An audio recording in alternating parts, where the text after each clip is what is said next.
us through technology, as well as those of you who are in the room here with us in Nashville.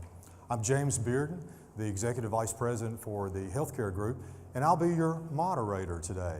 So, let's begin with our subject. Our subject is designing for the human experience.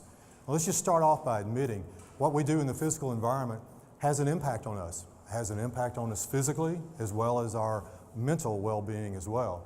So the challenge before us is always to keep in mind who that end user, who that occupant of that space is. So the challenge that we have before us is really an opportunity to say how can we be engaged in designing that human experience to where ultimately the user becomes our critic, establishing whether we're successful and whether our clients are actually successful in their own rights with what they're doing as a business or within their workplace as well. So with that challenge, what we wanted to do is today look at three trends that we believe are very instrumental in being able to, how do we create this experience? So let's just start with the first trend, that is collaborative design. So I'm going to start off by saying we're going to talk more about this is not just collaboration on the design team. It is not just collaboration on the client side of collaboration on their particular part. This is really a gathering together of our collaboration efforts, their collaboration efforts, and bringing other people to the table as well. To where what we're looking for is those insightful elements that are brought because of their human experiences brought to the table to where we can actually be innovative. This is brought about by several studies that we can already see that prove this point. If you look at the speed to market in many organizations, there's already been seen through collaboration a 20% decrease in the amount of time it takes to bring something to market. If we look at collaboration beyond just formal meeting settings, we see the design team is 50% more involved in communications as a team when this is set about doing and collaboration is a part of what we're doing. Now let's look at it in another fashion too. With this collaboration, what should we be expecting? What are the typical outcomes? Well, innovation is one of those typical things we should expect through collaboration. And you might say, well, collaboration equals what? Well, it equals the energy within the space. It enters productivity. It enters creativity within this. And you say, well, how would I know what some of these real outcomes for this might be? Well, happier staff, less stress, actually a more engaged workforce. All of these things that are proven are outcomes when we have collaboration and innovation. Now, let's just go ahead and look at our second trend, and that is amenity-rich environments. And this is a trend that spreads across multiple industries, but we want to pay particular attention to some specifics that have been brought to us by studies. Let's start off with a NAIOP study that was done. This was where they surveyed people, and 83% of the people said, when asked, we would prefer to have an amenity-rich environment brought about in a mixed-use type of application as opposed to the traditional office park setting. Now let's look at another bit of information about this too. Amenities are raised by a demand of what can we put in this space, and let's look at healthcare as an example. Where amenities are placed in a healthcare environment, there is a 38.5% increase in the actual use of that healthcare environment brought about by those amenities being placed in that. So let's look at our third trend now, a sense of place and connection. And I'm going to go to another industry and highlight that as well. In aviation, the travelers, they have said that what they're looking for is a sense of connection even when they're traveling into airport settings. And that when the environment is designed where it can place and put that sense of belonging or that sense of place there for them, they feel more connected and more a part of the space and the area that they're visiting. Now let's move on and look at the aspect of millennials. Millennials have said in the place that we work, if we do not see a connection between the values of the company and how they want us to act in our culture, if we do not see that in the environment itself, then as many as 86% say they could leave that organization because of that disconnect. Now, let's look again at the aspect of another survey. This is by Cornett. Cornett and Steelcase did a survey that said, really, when we asked people, 50% of them understood that the design of the total workplace actually encourages the behavior that the company is wanting and also fits in sync with the brand that they have or that they're desiring as a company.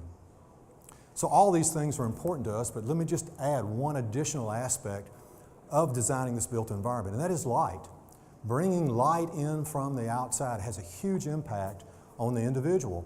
In fact, it's been said that when you can connect the white light from the outside into the work environment, as much as 173% potentially being brought into the workplace, this actually produces for individuals more sleep at night. And this particular study brought about over 40 minutes of additional sleep. But let's also look at other things like perimeter lighting. In workplaces where there's just perimeter lighting, a higher level of productivity. Even looking at the call center environments, there where there's additional lighting, a 7 to 12% increase, but more importantly also the ability to draw in and see the increase in productivity when there's a connection with nature. And so what we are doing and looking at these three trends is saying we can make a difference through these. And so what we'd like to do with you this particular time is show you a project that we believe we have made a difference in. The UF Health Park project is a project that we've brought the design team in to share with you what they've done on this project and how they've used these trends. So let me just introduce that team, and then we're going to have a discussion about this project and those trends. Our first, Rick Bouchereau, who is our principal in charge for the project. Jim Kolb, our planner. Our interior designers of Carolyn Blake and Penny Houchens. Ray York, our project coordinator. And Erik Higgins as our project architect.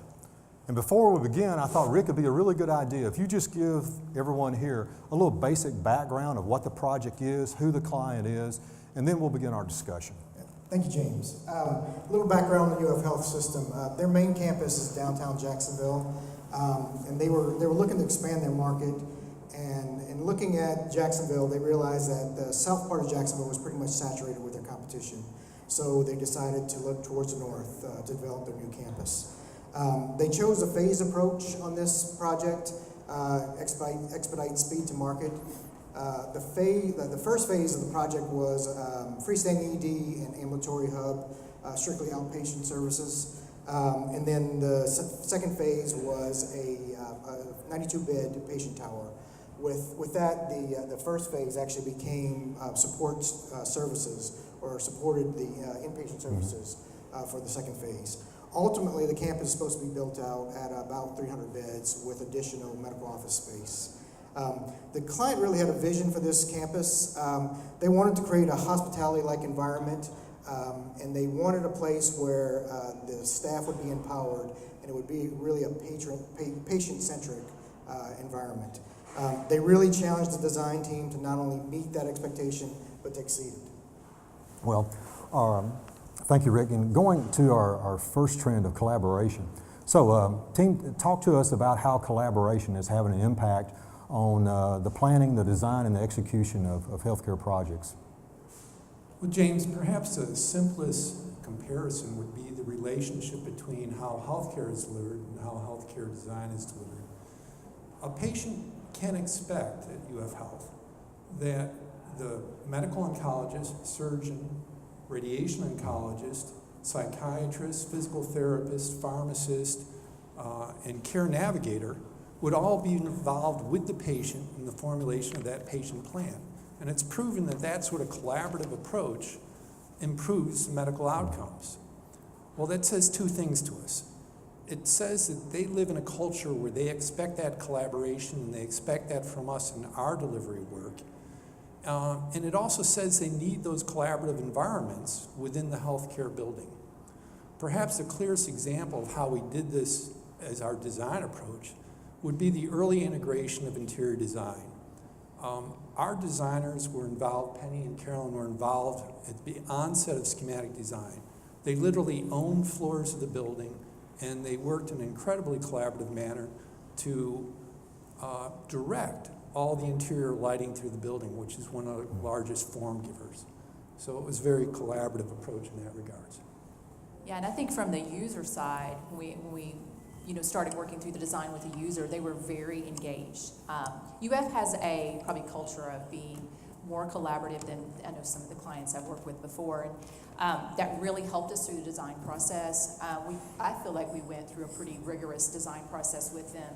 They were always engaged at every second. We worked through details like we do on a lot of projects, mock-up of the patient room, drywall and foam core, looking at all the details, getting their input. Another mock-up that we did, I believe truly is probably one of our innovations, was the PPE cabinet that's outside the patient room. And that would store personal protective equipment. In their current hospital, they were using carts outside the patient rooms. They were getting cited for those. So they came to us and said, we want something built in outside the patient room door, but we want it hidden. But we want it obvious when we have an infectious patient. So we worked through all the details. We came up with mock-ups. They reviewed this extensively, and it really was a success, and they're using it and really like it. So I really think that was an innovation that really came from collaboration. So what I hear you saying is collaboration is bringing about changes in the way the design team operates, and obviously if those changes, talk more about the changes that are occurring because of approaching it this way, and even possibly some outcomes. I think collaboration is changing for a few reasons. Probably one, speed to market is one thing. I know that with UF, in the PPE cabinets, an example, the clinicians came to the table, we came to the table, architects and designers, and we said, what's the ideas? Who's got the best ideas? And we used everyone's idea to really come up with this cabinet, which we feel was an innovation. I would like to point out on this project, our project team was about 50-50 architecture, interior design. We did have a pretty blended team, and the way we distributed our work on this project wasn't necessarily based off of your role or your discipline. It was more based off of the task that was given to you. So people were able to take the ownership of the role of the task that they were given and be able to take it through from the beginning to the end of the project. An example of this, Jim kind of touched on it a little bit, was about how we split the floors for our programming of the project. Everybody here had a hand in programming and planning of the project, either from a small department or from a floor, or we had an associated central energy plant, or a building. So that was another way that we were able to kind of own pieces, but also hold each other accountable for the work that was given out to them. We've all here worked with each other for a very long time, so we built trust and rapport with each other that I think kind of transcended a little bit of what our normal day-to-day projects do, and really able to communicate better with each other and support each other.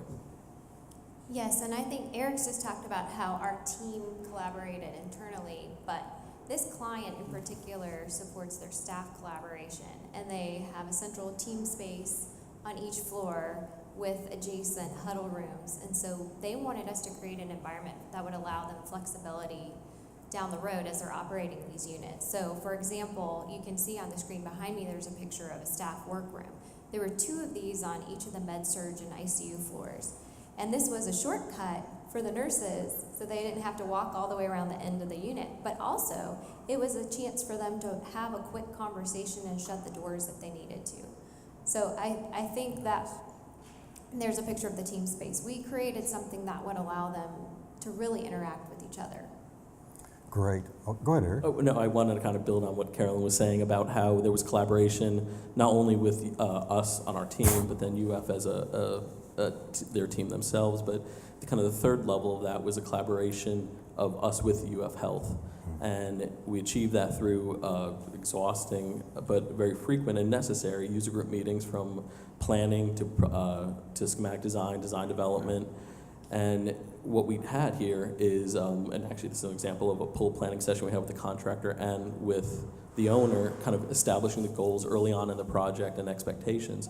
And we had the director of facilities, Jack Rego, was at every meeting, and he gave us the opportunity to either ask him questions or him to be able to give us feedback from the staff. So we always had that conduit back and forth, and I think that strengthened our communication with, among us, but also with the client, and really developed a pretty successful project. Yes, and they were really involved. They didn't just come to the meetings, but particular, Penny was talking about how they collaborated on the PPE cabinet. We had a mock-up in the millwork shop, set up everything. It was really, really hot. There was no air conditioning, and they sent 20 to 25 people to come review it. So it was not just their top core group that had been to all the meetings, but it was also the next level down of their leadership came and tested it. And honestly, they changed the design, and it's better as a result. Well, great. You've covered a lot of things in regards to collaboration. I want to move to that second trend, which was the amenity-rich environment. So how is the amenities playing out, or examples in healthcare that would fit this trend? I think across the board, we're seeing all of our clients look toward an amenity-rich environment on their campuses, and I think it has to do with consumerism. You know, we have a choice. We have a choice of who we use as a healthcare provider, and I think it's from that hospitality standpoint. I think it's where it kind of comes from. When you're on campus or you're visiting, what amenities creates a positive experience for you on campus, and I really feel like we're going to see that moving forward with our clients, that they're going to ask for more and more of these types of things. Well, and they had to hire more than 350 FTEs for each phase of this project. That's a huge task, especially when you consider some of those folks are in critical care medicine, really, really hard to find. So they wanted to create an environment that would help them recruit the best. So they did a lot of really smart things. For example, they created a staff-only section of the courtyard. It's just as nice as the public side, and it's screened and locked, so the public can't see them. They have a respite area outside. Another thing they did was they gave them a nap pod in one of the on-call rooms. This was Wayne Marshall's idea, and it's very popular. And they also did things like they created a staff-only gym, very nice dining areas inside and out. So they really care about giving their staff a chance to take a break. But of course, the goal of all of this is to hire the right people that are going to create that hospitality feel to the project. So the way that the environment in the patient room supported that is they invested in the Sonify system, and I don't know if you know what that is, but basically it allows the patient to control everything in the room, from lighting, window shades, entertainment. They can order food on demand and have it delivered when they want it and what they want to eat, and their family can have it delivered on demand as well to the room. So it's really a patient-centric design. And then one of the other things, what you see behind me is the birthing tub. They created 3 birthing tub rooms in their labor and delivery unit, and they knew that would appeal to some mothers, and so they wanted to create that as a draw. And I can tell you there was a lot of collaboration that happened during CA to create that tub. That's great. But I'm covering that trend very, very well. I want to go to this third trend, this sense of belonging and connection, and how are healthcare facilities going to actually accomplish this? James, when I think of that, I think about architecture generally. And many people associate the bricks, mortar, and building systems as being architecture. But what architecture really is resultant spaces, first impressions, experiences, and that sense of place. Those are elements which are much harder to drive a nail through, but in fact much more important to the delivery of what we're doing. Dr. Gussick is the leader of UF Health. He's a brilliant man. He has a clear grasp on all the clinical complexities of a healthcare environment and what it takes to run it. He also has a clear grasp on the market implications, on the implications of consumerism, and on the market implications of patient choice. The nature of the patient experience is keenly grounded in the sense of place, and he needed a facility that spoke for UF Health. It needed to say that it was a place of state-of-the-art healthcare, that there was a high level of expertise available within the medical staff at this facility, that it was a caring environment, that it was a protective, nurturing, and restorative environment. To the latter part, to those last 3 elements, what we employed was a strong connection to nature, visually, access to the spaces, and in art references. And basically, those elements were sort of there to respond to our biophilic response. We naturally borrowed design cues and the modern materials from the adjacent Phase 1 building. The inspiration behind the new building's aesthetic was derived from the organic forms of the site's protected wetlands and the nearby intercoastal waterways. The alternating shapes between the water and the grass of the surrounding marsh drove the design. We wanted to create strong geometrical forms across the building's facade to mimic the water cutting through the marsh. This created a design that was geometric in form but organic in pattern. The new bed tower attaches to the existing Phase 1 MOB through an elegant courtyard space. This courtyard is flanked by east and west connectors, which also carries over the design of the water cutting through the marsh. The buildings connect on the first and second floors for easy access between patient units and clinical services. This unites the campus, and it elevates the building to a full-service hospital and the first choice of healthcare in the community. So James, the community has really embraced this facility. They filled their census, their patient census within the first couple months, and they've really embraced this facility as not just a healthcare facility, but as a community resource. They use the courtyard for gatherings, and there's community meeting rooms that are also used. So they've really embraced this as a community resource. Awesome. Well, and we also were designing for the University of Florida, and so in the design, we wanted to create something that was contextual to our state and the beautiful waterways and landscapes of Florida. And so for the first phase, our concept, as Ray had mentioned, was the marsh and the wetlands that are on this site. For the second phase, we needed something that was a little bit more broad to reach 5 floors. So Penny came up with this idea that we would follow the waterway as it journeyed through the state. So we started on the first floor with the spring, and then the river, and then the marsh on the 3rd floor, the shore on the 4th, and then by the time we get to the 5th, it was all about the sea and the sky. And that gave us a unifying concept, but it really, really anchors it in the region where this building is located. So you've illustrated this connection to the outdoors and connection to surroundings. And we've already noted, especially in healthcare, how much that plays a role in the emotional healing and the physical healing of the patient themselves. So are there other ways that the connection can be made to the outdoors? Well, I think so. I mean, one of the things that was an advantage of having interior designers on the project early was that we started thinking about the artwork during schematic design. And artwork was a critical part of this project. So we used large-scale graphics like you see behind this nurse station of the marsh, and they all related to the concept for each floor. We also used traditional wall-hung art, but it was printed on unusual substrates like wood, metal, and resin. And we grouped different collages together to really give it more impact. This is an image of a painting that was done by a Florida artist of the water. It's by an artist named Margaret Jewell, and it was printed on almost 200-foot long ribbon of color that wraps around the courtyard on the 1st and 2nd floor. Wow. Providing views in daylight was a priority throughout the facility. Every element of the design was aimed at enhancing the patient experience and also elevating the UF Health brand. We wanted to provide this positive patient experience by creating a soothing resort-like atmosphere to put the guests and the patients at ease. The patient rooms have access to abundance of natural light through continuous ribbon windows that overlooked the green roofs.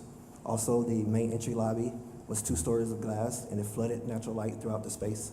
The goal was also to have every level of the tower have access to the outdoor space. So on the 1st floor, we had that interior courtyard that we previously mentioned. The 2nd floor had an accessible balcony with a glass railing system that overlooked the roof garden on the southeast connector roof. The 3rd floor had a large terrace with pavers and seating areas for the ICU, for families of the ICU patients to escape. And we had on the 4th and 5th floors, we also provided accessible balconies with the glass railing system that overlooked this same terrace. This terrace was 2 stories, and it had a deep overhang that protected from the elements, that also protected it from the intense Florida sun. So a successful project like this doesn't just happen.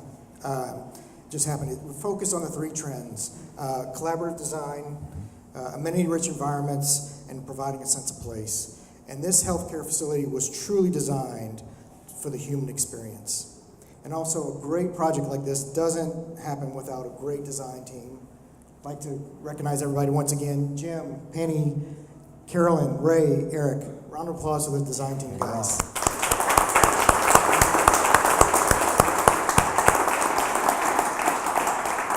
Well, I must say, I must extend, I've actually visited the campus 3 occasions, and each time the client himself has been very, not only collaborative, and speaking of how collaboration plays a role, but very complimentary of you as a team, and about how your teamwork played a huge success in this project and how pleased they are as a client in regards to this.